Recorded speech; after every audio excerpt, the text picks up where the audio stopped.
பைத்தியக்கார பையலே அப்படின்னு நான் யாரையும் சொல்ல மாட்டேன். ஸோ ஒரு விஷயம் நல்லா புரிஞ்சுக்கங்க. இன்றைக்கி 10th ரிசல்ட் எல்லாருமே பார்த்துப்பேன். முடிஞ்ச அளவுக்கு பசங்க பாஸ் ஆகிருந்தாலும் சரி, ஃபெயில் ஆயிருந்தாலும் சரி, எவ்வளோ மார்க் எடுத்திருந்தாலும் சரி, தயவு செஞ்சு அவங்கள ஜட்ஜ்மெண்ட் பண்ணுறது விட்டுருங்க. அவங்கள ஃபெயில் ஆகிட்டாலும் சரி, பாஸ் ஆகிட்டாலும் சரி, ஓகே பார்த்துக்கலான்ற ஒரு கான்செப்டில் கொண்டு போங்க. ஸோ அது பெரிய சுச்சுவேஷன், பெரிய ஒரு நிலைமையில கொண்டு போயிட்டு அவங்களுக்கு கன்ஃபார்மாக விட்டதுக்கு வாய்ப்பு இருக்குது. அதனால் என் சைடு இருந்து என்ன சொல்லணும்னா, ஸோ முடிஞ்ச அளவுக்கு எல்லாருமே ஸோ பாஸ் ஆனாலும் சரி, ஃபெயில் ஆனாலும் சரி, இது பார்த்துக்கலான்ற ஒரு சொல்லுங்கள்.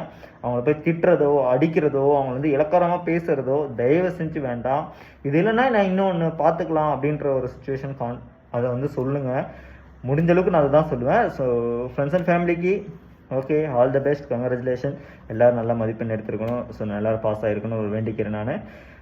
ஓகே, இது ஒரு விஷயம் மறக்காமல் ஞாபகம் வச்சிருந்து ஸோ செய்யுங்க. ஓகே, நம்ம சேனலில் பிடிச்சிருந்தா சப்ஸ்கிரைப் பண்ணிக்கங்க.